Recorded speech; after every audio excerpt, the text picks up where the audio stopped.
Dear friends, there comes a moment in every believer's life when heaven seems silent, when prayers echo back with no answer, when progress pauses, and when every door that once swung open suddenly closes. You begin to ask, Lord, where are you? Did I take a wrong step? Did you forget me? But listen carefully. When you feel hidden, when your season feels still, when you are being separated from what once made sense, it is not a sign of abandonment. It is a sign of preparation. God hides those He loves the most because He is building something eternal inside them. The waiting is not wasted. The silence is not punishment. You are in divine construction. Before every destiny unfolds, there comes a sacred season of shaping. God is not just preparing the blessing for you. He is preparing you for the blessing. Every delay, every closed door, every painful separation is part of His craftsmanship, molding you into a vessel that can carry His glory. And as He works, certain unmistakable signs begin to appear, holy signals that heaven is at work behind the curtain of your life. The first sign is separation. When God is about to elevate you, He often begins by removing you from the crowd that once defined you. People will drift away. Plans will fall through. Familiar comforts will vanish. It will feel like a rejection, but it's really redirection. Just as Joseph was separated from his family before he could stand in Pharaoh's palace, God removed you from the familiar so that you can be trained in the unfamiliar. Do not resist the separation. Isolation is not the enemy, it is the incubator of divine transformation. In the silence of solitude, God whispers secrets you could never hear in the noise of company. Then comes the delay. You wonder why everything takes longer than expected. You prayed, you fasted, you believed, and still the promise waits. But remember, God's delays are not denials. He delays because He is deepening your dependence. David was anointed long before he was enthroned. Why? Because anointing happens in a moment, but preparation takes years. So when you feel stuck, realize that you're being strengthened. God is not ignoring you. He is installing endurance within you. And then as you wait, the fire comes. God allows your faith to be tested. The furnace grows hot.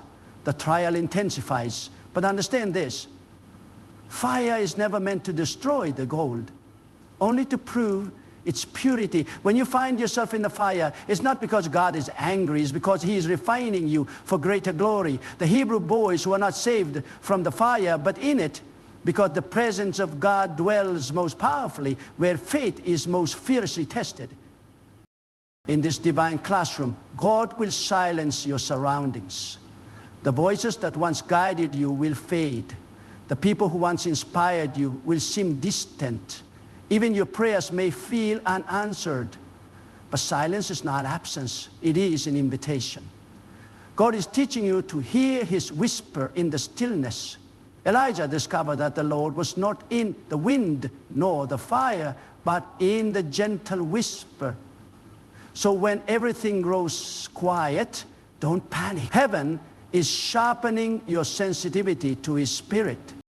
As this silence lingers, something inside you begins to stir. You feel restless. The things that once satisfied you no longer do. The places that once gave you comfort now feel empty. This is the holy restlessness of divine awakening. Before God shifts your position, He shifts your desire. He makes you uncomfortable with comfort. Abraham felt it when God told him to leave his country. That restlessness you feel is not confusion, it is calling.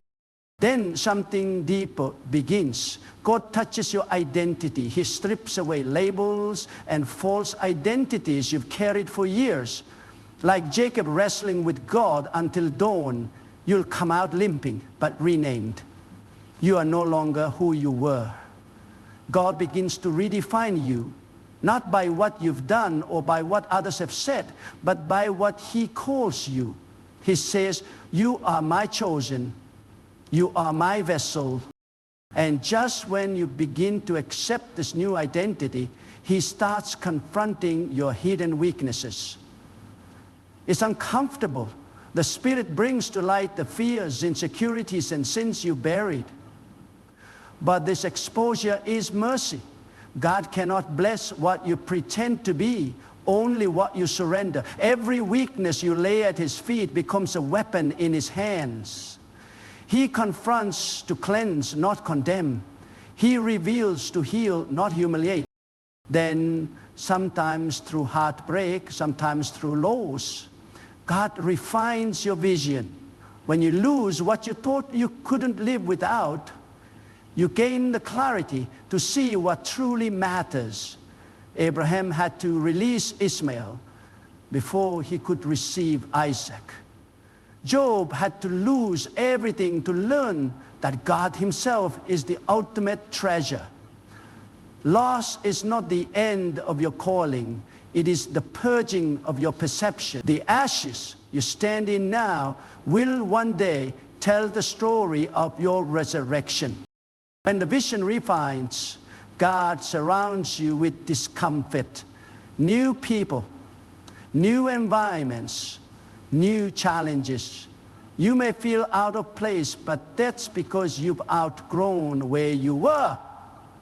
God will place you among those who stretch you. It's divine strategy. You're not in the wrong place. You're in training ground for your next dimension. Then He begins to purify your motives. The desire for recognition fades. The craving for validation dies. You no longer want to be known. You want God to be known. Your prayers shift from bless me to use me. You no longer measure success by applause, but by obedience. When God has purified your motives, you are ready to carry the weight of destiny. Soon, He begins to rebuild your foundation of faith. You thought you had faith before, but now He dismantles every assumption and starts from the ground up. You question things you once took for granted. You realize faith cannot live on borrowed revelation. God teaches you not to depend on the faith of your pastor, your parents, or your past, but to know Him for yourself. What feels like deconstruction is actually divine rebuilding. As this new foundation forms, a hunger rises within you. You begin to crave God more than anything else. Success, comfort, attention, they all fade. All you want is His presence. Like Moses, you begin to say, Lord, if you do not go with me, I don't want to go at all. This hunger is not ordinary, it's holy. It's the sign that your spirit has matured. God is preparing not just to use you, He is preparing you to know Him. And as He deepens this intimacy, He teaches you endurance. Preparation is not quick. The process stretches you. But remember, faith starts the journey. Endurance finishes it. Joseph endured betrayal. David endured hiding. Paul endured pain. And Jesus endured the cross. You too must learn to stand firm when nothing makes sense. The waiting room is not where faith dies, it's where it is perfected. When endurance is built, God begins to reorder your life. Priorities shift. You stop running after every opportunity and start seeking only divine assignment. You realize not every good thing is a God thing. You start to guard your time, your mind, and your spirit. The kingdom comes first. You move from chasing blessings to carrying purpose. And just when you think you're ready, He turns off the lights again. The road ahead grows dim. The plan that once felt clear now feels blurry. But this is the moment when faith matures. God removed sight so that you learn to walk by trust. Abraham walked without knowing where he was going. Peter stepped out onto the water not knowing if it would hold him. When you walk by faith, you are no longer guided by logic, but by love. You stop asking, where am I going? And start saying, Lord, lead me. Then comes one of the holiest moments in preparation, pain. God allows pain not to punish you, but to produce compassion in you. He lets you feel what others feel so you can heal what others hide. Every tear becomes oil for ministry. Every wound becomes wisdom. Before Joseph could feed a nation, he had to taste hunger. Before Moses could lead, he had to feel rejection. Before Jesus could redeem, he had to suffer. The pain you're walking through is sacred. It's heaven's classroom for empathy. As pain does its work, validation loses its hold. You stop needing approval. You stop seeking applause. You realize that being unseen by men doesn't mean being unnoticed by God. You stop performing and start resting in obedience. You discover the peace of knowing that God's well done is worth more than 1,000 claps from the crowd. And then, quietly, God begins to renew your mind. You think differently. You speak differently. You begin to believe again, not because of what you see, but because of what you know in your spirit. Fear loses its grip. Doubt fades. You start to think from victory, not for it. The renewing of the mind is not instant, it's daily. But every renewed thought is another piece of your freedom. Finally, as this long preparation matures, you begin to hear his voice clearly. The noise of the world no longer controls you. You no longer chase signs and confirmations. You recognize his whisper. You begin to discern his presence, not just in the fire or the thunder, but in the peace that passes understanding. When God's voice becomes the loudest sound in your life, you are ready.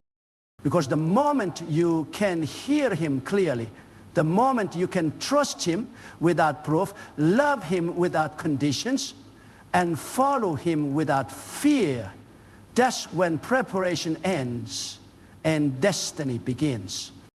Dear friends, as God's preparation nears completion, something extraordinary begins to happen. You start to sense movement in the spirit, the quiet stirring of new beginnings. The seasons that once felt barren begin to show small signs of life. The winds of change begin to blow softly through your soul. You can feel that something holy is shifting, though you cannot explain it. It's as if heaven itself is holding its breath, waiting for the moment when God whispers, "Now!" You have walked through the valley of obscurity. You have been stripped, refined, and remade. You've cried tears that no one saw, prayed prayers that seemed unanswered, and endured nights so dark that even hope fell silent. Yet here you are, still standing, still believing, still breathing. That alone is a miracle. Because the truth is, the preparation you thought was breaking you was actually building you. The pain that tried to crush you was shaping your anointing. When God is almost ready to reveal what he's been preparing, he often brings you into a season of surrender. It's a holy stillness, not the stillness of defeat, but the stillness of trust. You stop striving. You stop trying to make things happen. You finally whisper, "God, I trust you even if I don't understand you." That's when heaven smiles. Because surrender is the language of the mature. It's the sound of a soul that has learned that God's will is not just good, it is perfect. In that sacred surrender, God begins to align everything. What you thought was random begins to make sense.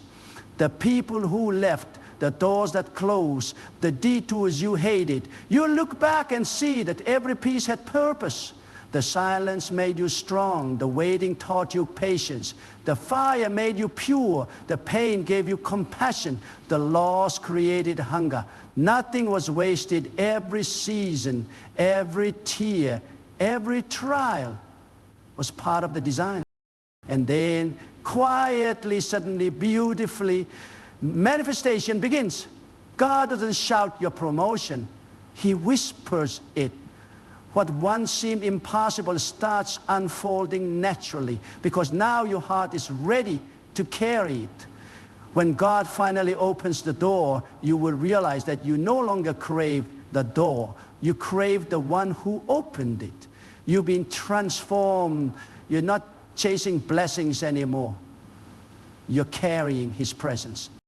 When God is preparing you, He's not just preparing you for success. He's preparing you for stewardship. He's making you the kind of person who can hold what others lose. You have been refined, not to impress people, but to impact eternity. You have been hidden, not to be forgotten, but to be fortified. So, if you are still waiting, don't give up now. The potter does his best work in silence. The gold is purified in heat. The roots grow deepest in darkness. You may not see the fruit yet, but that doesn't mean nothing is growing. Heaven has been watching you, cheering for you, believing in you. God sees your tears. He feels your pain, and He's saying, my child, you are closer than you think. He is preparing you for divine release. The very things that once broke you will become the testimony that blesses others. The pain you endured will become the platform where His glory is revealed. The same fire that refined you will now illuminate your purpose. When preparation ends, power begins. When surrender comes, strength rises. When your will bends to His, miracles flow. And so, dear friend, perhaps you feel unworthy. Perhaps you failed too many times. Perhaps you think your story is over. But hear the Spirit of the Lord. I am not finished with you.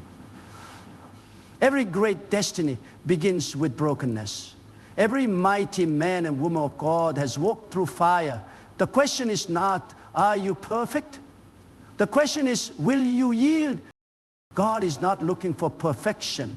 He is looking for surrender. He can use your weakness, your wounds, your past, if you place them in His hands.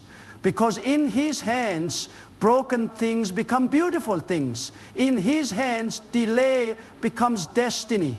In His hands, preparation becomes purpose.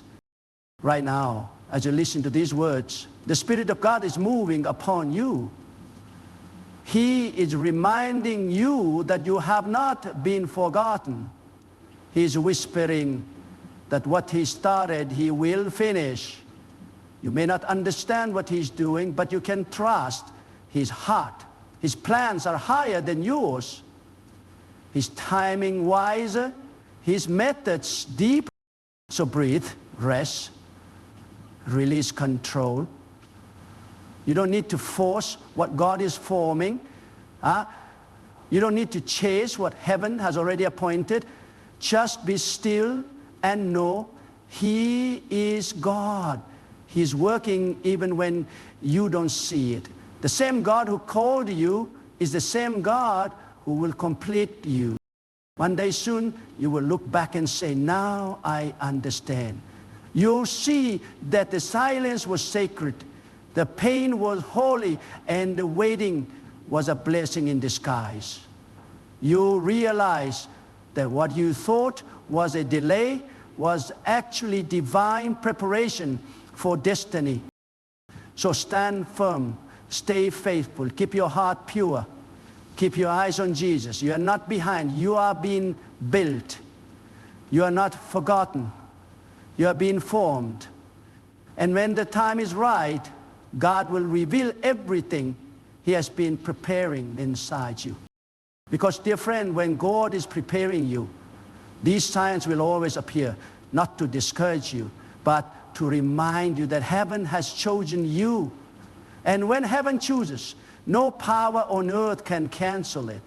The hand of God that began this work in you will finish it perfectly, powerfully, beautifully, for His glory and your good. So lift your hands, lift your heart. Let this be your prayer. Lord, prepare me for what you've prepared for me. Don't let me miss it. Don't let me rush it. I trust you in the silence. I praise you in the waiting, and I surrender to your plan. Do in me whatever you must, so that through me you may be glorified. And when you pray that, heaven will answer. The potter's wheel will spin again. The fire will refine again. But this time you'll understand. It's not punishment. It's purpose. It's not delay. It's destiny. You are not waiting in vain. You are waiting in victory. So walk in peace. Walk in faith. Walk in trust. Because when God is preparing you, these signs are not the end. They are the beginning of everything you've been created for. Final revelation. You are not being hidden. You are being handcrafted. You are not being delayed. You are being developed. The silence is not empty. It is sacred. When the preparation is over, your emergence will carry the fragrance of heaven. And the world will know that you were shaped by God's own hands. So keep believing, keep surrendering, and remember, when God is preparing you, it's only because something extraordinary is about to be revealed through you.